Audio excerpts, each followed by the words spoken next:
Hello friends, Gurukul में आपका स्वागत है। मैं आपका दोस्त मेंटर सोम राठी। हम कर रहे थे मेंसुरेशन क्षेत्र में थी। इसमें नॉर्मली 4 चीजें पूछी जाती है: area, perimeter, length and breath.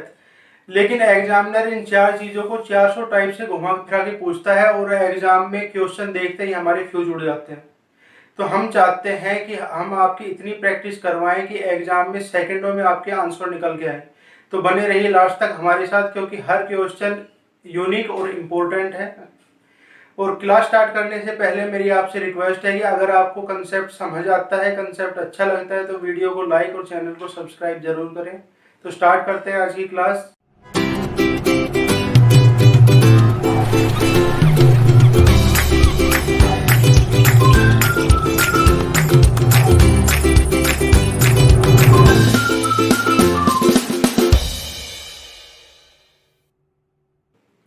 पहला क्वेश्चन है, किसी आयत की लंबाई और परिमाप 5:16 के अनुपात में हो तो इसकी लंबाई और चौड़ाई का अनुपात क्या होगा। तो लास्ट क्लास में हमने पढ़ा था कि जहां भी रेशो आ जाता है उसमें रेशो के दोनों साइड की संख्या को हम x से मल्टीप्लाई कर देते हैं। अब यहाँ पे हमें रेशो दिया गया है लेंथ, रेशो पेरीमीटर। अब लेंथ 5 है, पेरीमीटर 16 है। अब दोनों को एक ही संख्या से मल्टीप्लाई करेंगे, दोनों को हम x से मल्टीप्लाई कर देते हैं तो हमारी लेंथ हो गई 5x और हमारा पेरीमीटर हो जाएगा 16x। अब हमें निकालना है लेंथ और ब्रेथ का रेशो। तो ब्रेथ निकालने के लिए हम इस पेरीमीटर को तोड़ेंगे। पेरीमीटर होता क्या है? पेरीमीटर इक्वल टू होता है 2 गुना L प्लस B, 2 गुना लेंथ प्लस ब्रेथ। अब पेरीमीटर है हमारे पास 16x बराबर 2 गुना लेंथ है 5x प्लस ब्रेथ निकालनी है। अब 2 इस साइड आएगा तो 16 को डिवाइड करेगा तो 2 से 16 कटेगा 8 पे। यहाँ पे हमारे पास बच्चा 8x और इधर है 5x प्लस ब्रेथ। अब 5x यहाँ पे आएगा तो ये माइनस का हो जाएगा, तो 8x माइनस 5x बराबर हो गया 3x, बराबर आया ब्रेथ। अब ब्रेथ है हमारी 3x, लेंथ है हमारी 5x, तो दोनों का रेशियो हम निकाल सकते हैं। Ratio of length and breadth equal to हो जाएगा 5x रेशियो 3x, यही है। अब x से x कट जाएगा तो हमारे पास रेशियो क्या बचा? 5:3। That is answer. अब लेते हैं अगला क्वेश्चन। नेक्स्ट क्वेश्चन है, एक आयत के एक विकर्ण की लंबाई 25 सेंटीमीटर तथा इसका क्षेत्रफल 168 सेंटीमीटर स्क्वायर है। तो बताइए कि इसकी लंबाई और चौड़ाई कितनी होगी। अब यहां पर हमें मिला क्या है? एरिया मिला है और डायगोनल मिला है। माना ये हमारे पास एक रेक्टेंगल है। अब इसका डायगोनल हमें दिया है 25 सेंटीमीटर और इसका एरिया हमें दिया है 168 सेंटीमीटर स्क्वायर। हमें इसकी लंबाई और चौड़ाई निकालनी है, लेंथ और ब्रेथ निकालनी है। तो इस टाइप के क्वेश्चन में हम दोनों का कॉम्बिनेशन यूज करेंगे। तो पहले एरिया लेते हैं। एरिया क्या होता है? L into B, length into breadth. Area होता है रेक्टेंगल का तो L इंटू बी है हमारे पास 168। ये हमारी हो जाएगी इक्वेशन नंबर 1, समीकरण नंबर 1 हो गया। और किसी भी क्वेश्चन को सोल्व करने के लिए हमें 2 समीकरण चाहिए, 2 इक्वेशन चाहिए। तो पहली इक्वेशन हो गई हमारे पास L इंटू बी 168। अब दूसरा हमें या तो L प्लस बी चाहिए या L माइनस बी चाहिए। उसको निकालने के लिए हम इसका डायगोनल यूज करेंगे। तो अगर आप ध्यान से देखें तो रेक्टेंगल के अंदर ये एक राइट एंगल ट्रायंगल बन गई। राइट एंगल ट्रायंगल है जिसका ये कोण 90 डिग्री का है। इसका ये हो गया हाइपोटेनियस, ये परपेंडिकुलर और ये बेस। अब हाइपोटेनियस क्या होता है राइट एंगल ट्रायंगल में? पाइथागोरस थ्योरम के अकॉर्डिंग हाइपोटेन्यूस स्क्वायर बराबर base square plus perpendicular square, यही होता है। अब हाइपोटेन्यूस हमारे पास है 25, तो इसका स्क्वायर बराबर बेस है l, क्योंकि लेंथ है ये रेक्टेंगल की, प्लस इसका स्क्वायर प्लस परपेंडिकुलर है b, क्योंकि ये रेक्टेंगल की ब्रेथ है, इसका स्क्वायर। तो हमारे पास यहां से आ गया 625 बराबर L square plus B square, लेकिन हमें वैल्यू चाहिए एल प्लस बी की, ना कि L square plus B square की। तो हम एल प्लस बी का होल स्क्वायर कर सकते हैं। अब एल प्लस बी का होल स्क्वायर क्या हो जाएगा, इसका हो गया L square plus B square plus L B, sorry 2lb, L square plus B square plus 2lb। अब L square plus B square हमारे पास क्या है 625, इसकी वैल्यू हमने पहले निकाल ली थी, तो L square plus B square की जगह रख देंगे 625 प्लस 2 गुना एलबी, एलबी की वैल्यू हमारे पास है 168, यहां होगी 168। अब 625 प्लस 2 गुना 168 हो जाएगा 336, दोनों को प्लस किया तो हमारे पास आ गया 961, 625 प्लस 336 होता है 961। अब l प्लस बी का होल स्क्वायर की वैल्यू होगी 961, लेकिन हमें चाहिए क्या l प्लस बी, तो हम दोनों साइड रूट कर देंगे। तो l प्लस बी का होल स्क्वायर का रूट बराबर है 961 का रूट। अब l प्लस बी की वैल्यू क्या आ जाएगी, इसका रूट करेंगे तो आ गया हमारे पास 31, क्योंकि 31 का स्क्वायर होता है 961 और 961 का रूट निकालेंगे तो 31 आएगा। ये होगी हमारी इक्वेशन नंबर 2। अब दो इक्वेशन हमारे पास है l इंटू बी 168 और l प्लस बी 31। अब हमें दो ऐसी संख्याएं चाहिए जिनको प्लस करके 31 आए और मल्टीप्लाई करके 168 आए, तो ऐसी दो संख्याएं ढूंढिए। अब ऐसी दो संख्याएं हो जाएगी हमारे पास 24 और 7, और दोनों आएंगे प्लस के, क्योंकि 31 प्लस का है। अब 24 और 7 होते हैं 31, और 24 गुना 7 होते हैं 168, क्योंकि 24 आते 168। तो दो संख्याएं हमारे पास आ गई 24 और 7, इसलिए हमारी लेंथ होगी, इस रेक्टेंगल की लेंथ हो जाएगी 24 सेंटीमीटर और इसकी ब्रेथ हो जाएगी 7 सेंटीमीटर। That is answer. तो इस टाइप का एक और एग्जांपल ले लेते हैं ताकि आप कंसेप्ट अच्छे से समझ सकें। तो अगला क्वेश्चन है, एक आयताकार खेत का विकर्ण 17 मीटर और इसका परिमाप 46 मीटर है, तो बताइए कि इसका क्षेत्रफल क्या होगा। अब हमारे पास ये एक रेक्टेंगल खेत है, ये एक रेक्टेंगल खेत है, यहां पे हमें इसका डायगोनल मिला है 17 मीटर और इसका पेरीमीटर हमें मिला है, परिमाप मिला है 46 मीटर। अब परिमाप होता क्या है, परिमाप जब हम यहां से जैसे स्टार्ट हुए फॉर एग्जांपल और इसके सभी कोनों से होते हुए वापस हम यहाँ पे आ जाते हैं, तो हमारे द्वारा जो तय की गई दूरी है वो इस खेत का परिमाप होगा। तो इसकी चारों भुजाओं का योग है 46 मीटर। अब हमें निकालना है इसका एरिया, तो दोनों का कॉम्बिनेशन लास्ट क्वेश्चन की तरह हम यूज करेंगे। तो सबसे पहले हम इसका परिमाप ले लेते हैं। अब पेरीमीटर होता क्या है, 2 गुना एल प्लस बी, ये पेरीमीटर का फॉर्मूला है। पेरीमीटर हमारे पास है 46 बराबर 2 गुना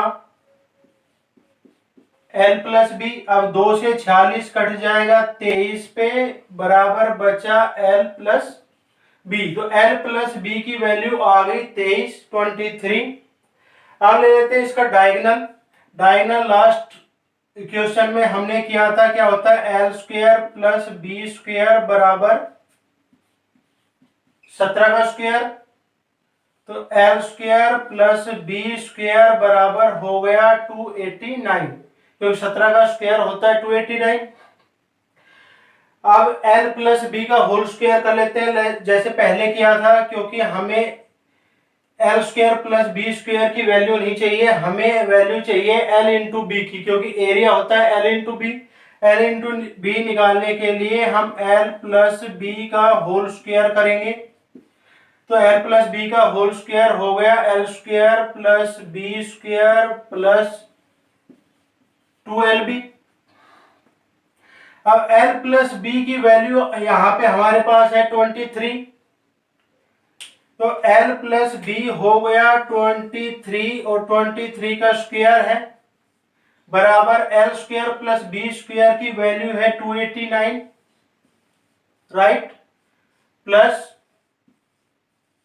2lb। अब 23 का स्क्वायर क्या हो जाएगा, 23 का स्क्वायर होता है 529। अब 289 यहाँ पे प्लस का है तो दूसरे साइड जाके माइनस का हो जाएगा, तो माइनस 289 बराबर बच गया 2lb। अब 529 में से 289 को माइनस करेंगे तो कितना बचा, यहाँ पे आ गया हमारे पास 240, और ये 2 इस साइड आएगा तो इसको डिवाइड कर देगा, ये 2 से डिवाइड हो गया बराबर हमारे पास बचा LB। 2 से 240 कट गया 120 पे, तो LB की वैल्यू हमारे पास क्या आ गई, अब LB की वैल्यू आ गई हमारे पास 120, और LB क्या होता है, एरिया होता है किसी भी रेक्टेंगल का। तो एरिया बराबर हो गया 120 मीटर स्क्वायर, एरिया इसमें हमें निकालना था। तो आई होप आप लोगों को ये कंसेप्ट समझ में आया होगा। इस टाइप के क्वेश्चन में हम दोनों का कॉम्बिनेशन यूज करेंगे और 2 इक्वेशन बनाएंगे, तो ये इजीली सॉल्व हो जाएगा। अब लेते हैं अगला क्वेश्चन। यदि किसी आयत की लंबाई में 10% वृद्धि तथा चौड़ाई में 10% कमी कर दी जाए तो बताइए कि इसके क्षेत्र में फल में कितना परिवर्तन होगा। अब इस टाइप के क्वेश्चन में जहां पे लंबाई या चौड़ाई में कमी या बढ़ोतरी हुई है, उसमें हम इसकी लंबाई और चौड़ाई को अज्यूम कर लेंगे और वैल्यू एक ऐसी लेंगे जिसकी इजी कैलकुलेशन हो सके। तो ये एक रेक्टेंगल है हमारे पास। अब अज्यूम कर लेते हैं इसकी लंबाई है 10 यूनिट, कुछ भी सेंटीमीटर मीटर किलोमीटर जो भी है, और चौड़ाई है 5 यूनिट। तो इसका एरिया क्या हो जाएगा, अब एरिया बराबर हो गया 10 गुना 5 बराबर 50 यूनिट स्क्वायर, ये इसका एरिया हो गया।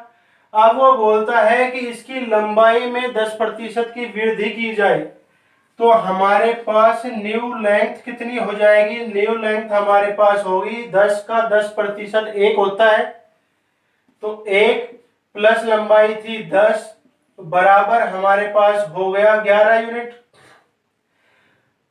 अब न्यू ब्रेथ कितनी हो जाएगी हमारे पास, क्योंकि ब्रेथ भी चेंज हो रही है, तो 5 का 10% कितना होता है 0.5, और यहाँ पे बढ़ोतरी नहीं हो रही, यहाँ पे कमी हो रही है, तो 5 में से 0.5 माइनस कर देंगे, तो यहाँ पे हमारे पास आ गया 4.5 यूनिट। अब नया एरिया क्या होगा हमारा, तो न्यू एरिया बराबर हो जाएगा 11 गुना 4.5।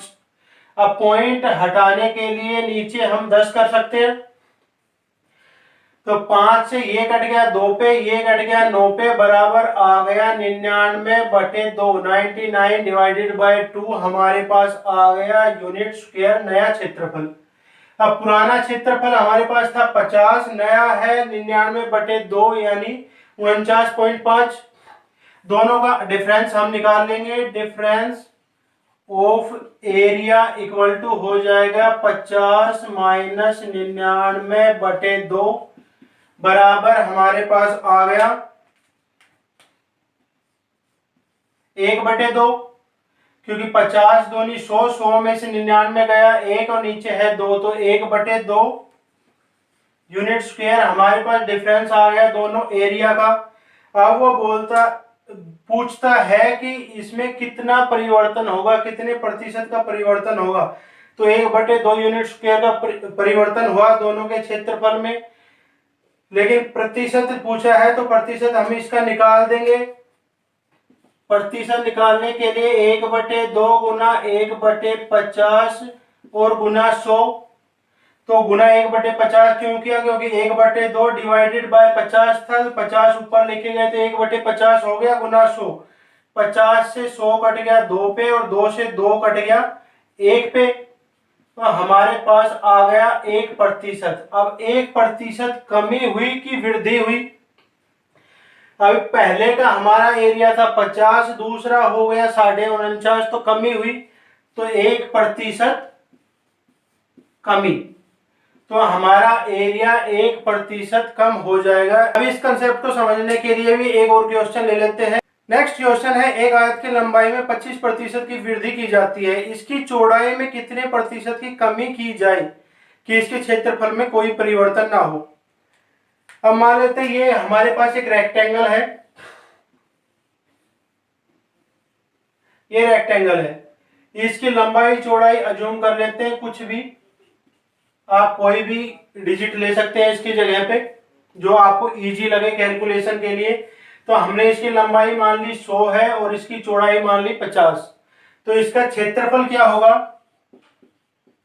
तो इसका एरिया हो गया 100 गुना 50 बराबर 5000 यूनिट स्क्वायर, मीटर सेंटीमीटर जो भी है। अब बोलता है कि इसकी लंबाई में 25% की वृद्धि की जाए, तो न्यू लेंथ हमारे पास हो जाएगी, न्यू लेंथ हो जाएगी 100 प्लस 25, क्योंकि 100 का 25% 25 होता है, तो 100 प्लस 25 बराबर हो गया 125 यूनिट, ये हमारी नई लेंथ हो गई। अब बोलता है चौड़ाई में कितनी कमी की जाए कि क्षेत्रफल में कोई परिवर्तन ना हो, तो क्षेत्रफल हमारा यही रहेगा, लंबाई ये होगी तो नई चौड़ाई हम निकाल सकते हैं, तो न्यू ब्रेथ हो जाएगी 5000 डिवाइडेड बाय 125, क्योंकि ब्रेथ का फॉर्मूला होता है एरिया डिवाइडेड बाय लेंथ, तो 125 से 5000 सीधा कट जाएगा 40 पे, तो बराबर आ गया 40 यूनिट। अब हमारी पहले ब्रेथ थी 50, अब हो गई 40, तो कितने प्रतिशत की कमी हुई, तो डिफरेंस निकाल देंगे। पहले 50 माइनस 40 बराबर 10 यूनिट का डिफरेंस हुआ। अब इसका प्रतिशत निकाल देते हैं, 10 डिवाइडेड बाय 50 गुना 100, 50 से 100 कट गया 2 पे, बराबर 2%, सॉरी 20% कमी। तो ये हमारा आंसर है, इसमें उसकी चौड़ाई को हमें 20% कम करना पड़ेगा ताकि उसके क्षेत्रफल में कोई परिवर्तन ना हो। तो आई होप आप लोगों को ये कंसेप्ट समझ में आया होगा। अगर कंसेप्ट अच्छे से समझ में आया है तो वीडियो को प्लीज लाइक एंड चैनल को सब्सक्राइब जरूर कीजिए।